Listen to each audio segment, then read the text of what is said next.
Hi everyone, welcome to the video for Cheltenham 2025 Day 1. In the video I'll give you my preview of Day 1.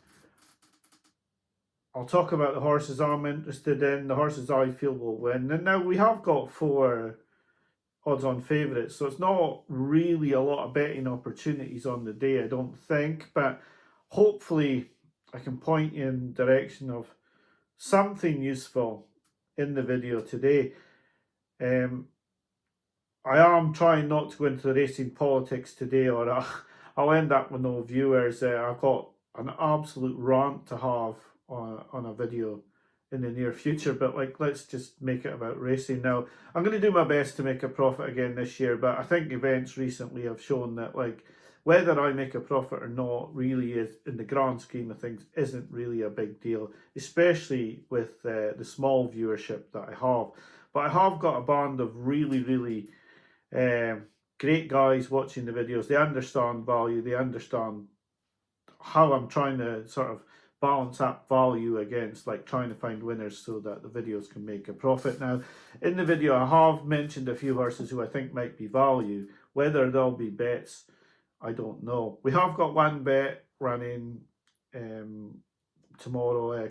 Copic de Board will run in a double with Final Demand. That was put up quite a while ago. I don't know if I've got a good price on the double or not. It's 7-1 for the double. Whether the starting prices will be better, who knows.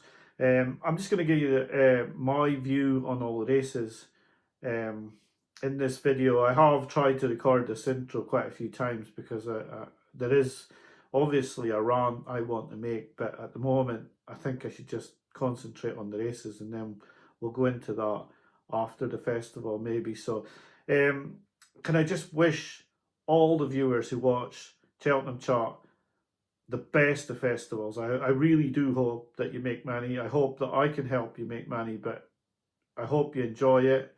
I hope that you get a lot out of Cheltenham. It is an exciting time. I think the Monday before Cheltenham and the Tuesday before the races start are the best part of Cheltenham.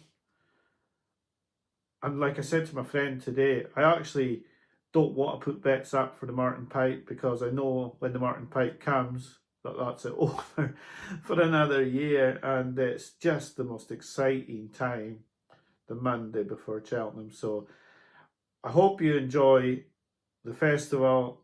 I hope I have found a couple of winners in this first day preview.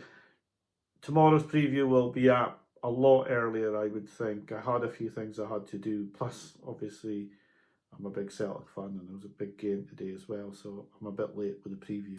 I hope you enjoy it. I hope I found a few winners. I'll get on to the Supreme now. So the Michael O'Sullivan Supreme. Wouldn't it be great if William Money won this? In the colours Mikey won the Supreme on. For the trainer that Mikey won the Supreme for. It will be great. Can William Money do it? I was very impressed with his win last time out with Sean Flanagan on board. I think he improved immeasurably for professional handling. I think he'd possibly be my bet without the favourite. I think he's an each way bet. Can he beat Copic de Board? I'm not entirely sure. I wish I could say yes, he will, but the favourite does look a very good horse.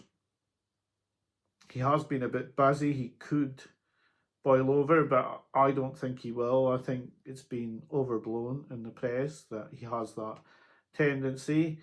He is another horse who improved immeasurably for professional handling with Paul Townend taking over from Patrick Mallins, and it just looked a different horse. The others in the race, this is a bigger field than normal. I think that Romeo Coolio, I can't take to Romeo Coolio after the defeat in the Royal Bond. If he took that out of his form, he'd look a great each way bet, but that piece of form really worries me. Salvatore Monday is a horse I can't take to, and it's now got the jockey who I'm not really that keen on, Patrick Mallins, on, so for me he's out the equation. Work Ahead, I would have preferred to see Dara O'Keefe on this horse. He's won for Mikey O'Connor last time out. His jumping was absolutely superb first time out. Second time out, actually, he blew up first time. Probably lacked fitness first time out. Ran a great race to the second last and then just fell away. I think Work Ahead's also got an each way chance. A lot of money recently for Eranciate, and there's a lot of Mullins first time out winners that are coming here with one victory. You don't know quite how they're going to improve, but Paul Townend is the jockey at that yard, and he has co-picked the board, and he is part of a double that is my only bet to date on the Cheltenham videos. So I do hope that he wins. What would I say now? If someone gave me some money, I think I would probably look at each ways on Work Ahead or William Money, and a bet without the favourite on both those horses as well would be my play as I record on Sunday night. But if someone asked me to name the winner, I think I would go with the favourite co-picked to board, boring as it is. The Arkle has got a short price favourite. I did talk earlier in the season about Lodi Sud. I wasn't taken with his last performance. I did feel he got too hard a race for my liking. I felt that he shouldn't have had a hard race either. I think he was going to win easily. Harry Skelton took it up too early for my liking, and the horse sort of emptied around the last and was being caught going up the run, and he managed to win the race. I feel he got a harder race than he should have. I think Majborough, the favourite, only has to jump round to win, in my opinion. I wouldn't be saying to people to steam in at 4-7. I think unless you fancy one of the outsiders, I would say this is a no bet race.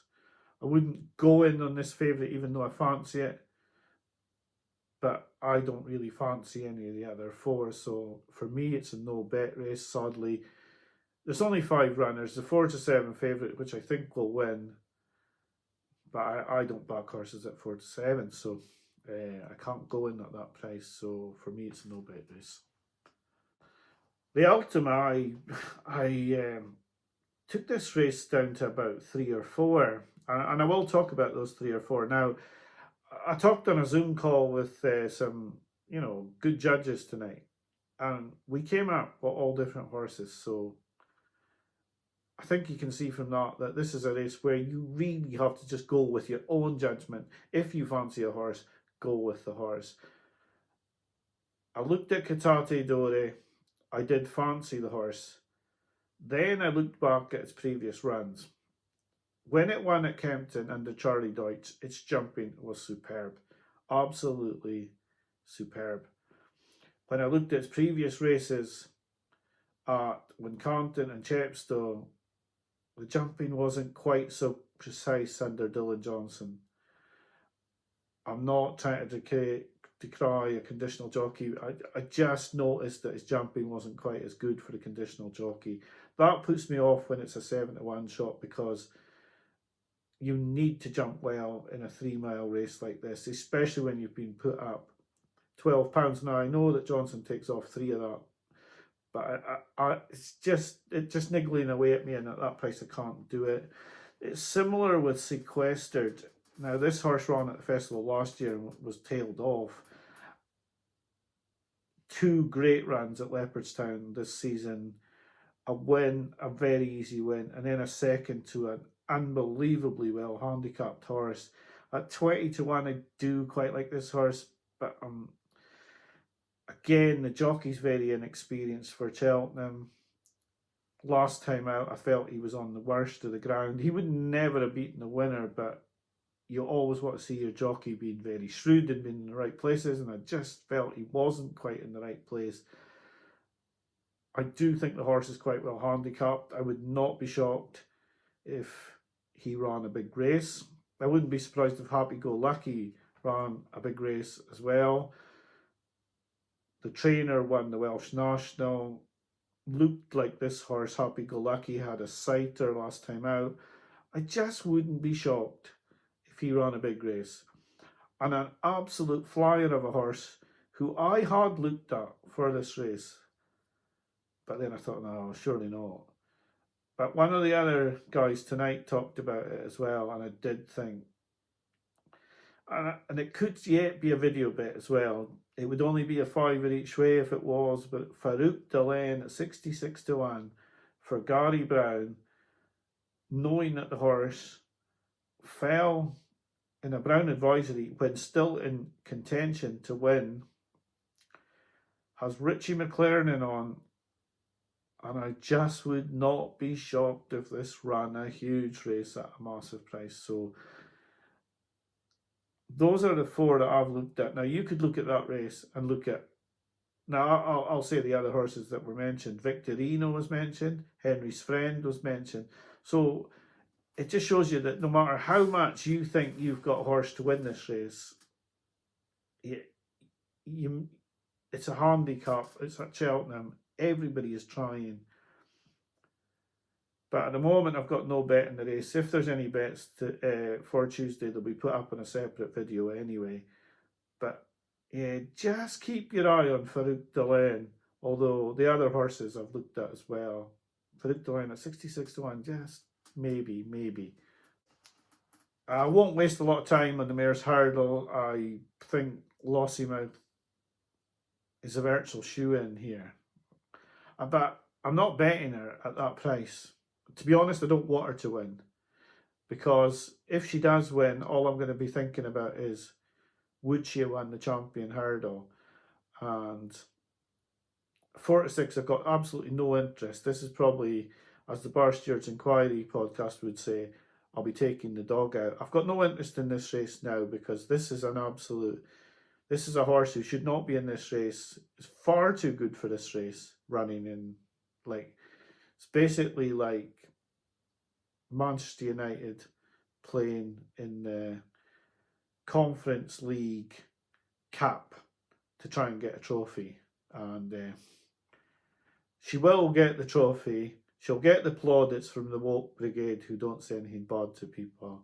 And everyone will run away saying, Richie, you're a great guy. And, off they pop, and then the big guys come in. The ones who want to play for the big trophies can come in after they've gone out the parade ring with their tin pot grade 1, which surely has to be downgraded after this. Surely the BHA are going to show a bit of bottle here and downgrade this race to stop this happening again. The champion hurdle, this is how I anticipated things would happen. I thought King of Kingsfield would go out in front, Brighter Days Ahead would track her pacemaker, and Constitution Hill would sit close by Brighter Days Ahead and try and attack her as long as he's up to it, wherever he thought was best, but also having to keep an eye on Lossiemouth behind, who would be tracking him. Now that she's been taken out of the race, the dynamic changes of the race. For me, it's hard to say I want this or that to happen. I don't know if Constitution Hill is the horse he was. I hope he is, because he was the best champion hurdler I've ever seen. But is he that horse anymore? I don't know, and I wouldn't pay to find out either, especially not at odds on. The mare has shown, her connections have shown tremendous courage in going for this race. What you have to remember is this horse hasn't won a Cheltenham Festival race before. She couldn't even win the mare's novice last year. She hasn't won the mare's hurdle before, but they've still had the guts to come here, and I applaud them for that. And if Constitution Hill isn't as good as what he was in his previous champion hurdle, she will probably be the one to take advantage. The odds stop you from playing. You have to say the other connections that deserve enormous credit are the connections of Golden Ace. They probably knew they couldn't win either race, so they've come to the better distance for their horse. I'm sure they would have gone for the mare's hurdle had Lossiemouth not gone in there. She's vastly superior to Golden Ace, I would think. So they've probably thought, well, we might as well go against Constitution Hill as to go against Lossiemouth. So they do deserve a lot of credit for that. I do think that Constitution Hill will be good enough to win, but whatever result we get in the Champion Hurdle, I won't have a financial interest. And if it's brighter days ahead, then fantastic for her connections to win and for her. And if it's Golden Ace, then so be it. They've taken their chance. They've gone for the biggest pot of the lot and they've got it. So whoever wins the Champion Hurdle will be a worthy winner. There'll be no financial interest for me. The Fred Winter juvenile handicap is a minefield. It is an absolute minefield. You've got Joseph O'Brien in here. I think he's got 3. So how do you pick between those? Which one's the best? You don't know.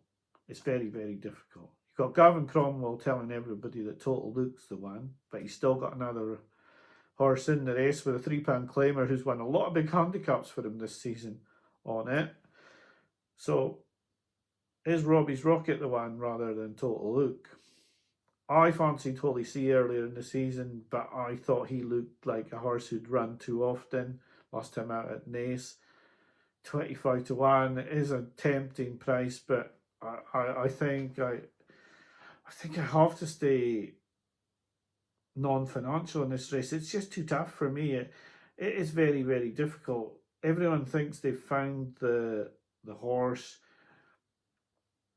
I don't think I would be against the favourite Stencil. I don't think he'll win, but hey, I don't want to put people off that may want to back that horse, because just because I don't fancy it doesn't mean that you're wrong if you do fancy it. So yeah, I'd be against the favourite though, and I think if I was going to go with one, it would be a very, very minimal bet on Holy See. But in truth, I can't recommend people betting in this when I won't be having an interest myself.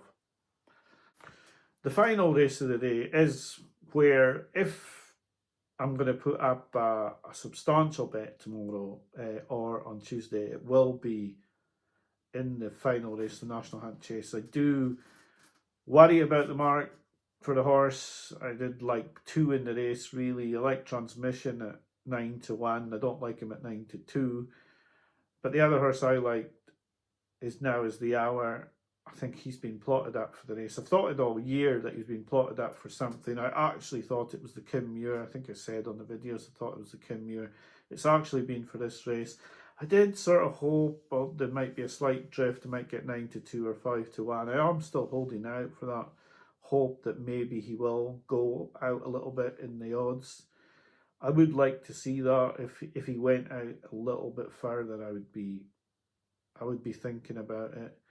I do think he's possibly my nap of the day. I know he's short, a favourite in a handicap. That's not really, that's not going to get you a lot of plaudits, really, is it? Picking a favourite. But last year I picked out, I know the way you're thinking, and I hammed and hawed and didn't do it, and the price collapsed from 4 to 1 into 13 to 8. And you know, they were basically borrowing money off the banks to put it on. It was such a big certainty. So, and it could be another one of these Gavin Cromwell plots where they just get backed off the boards. I would not be surprised to see that.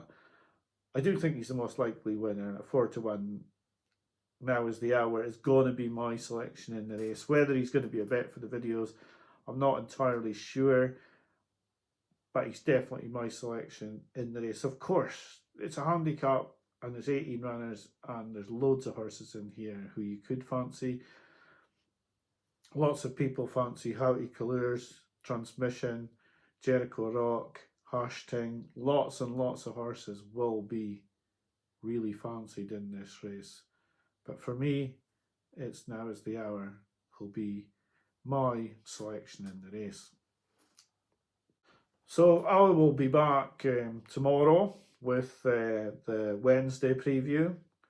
I do have a couple in mind for Wednesday. There is even a possibility I may put a bet up for Wednesday before I put a bet up for Tuesday, in all truth.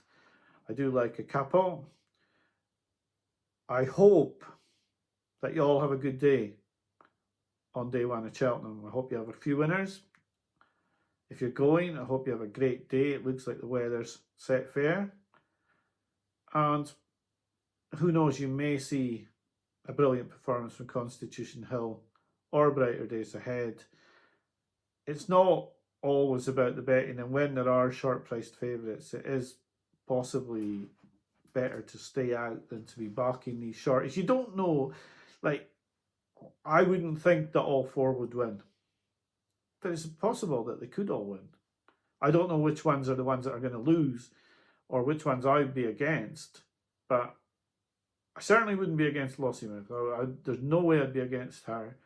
I actually like this horse a lot. I felt she would win the champion hurdle. I was fairly confident on her chances in the champion hurdle, so that's another part of the disappointment. But yeah, I do wish you all well. Now is the hour is my best bet of the day. If you want to put your best bet of the day down below the videos, then feel free. Good luck for day one of the festival. I'll be back to you with my selections preview for day two tomorrow. Thanks for watching. Bye for now.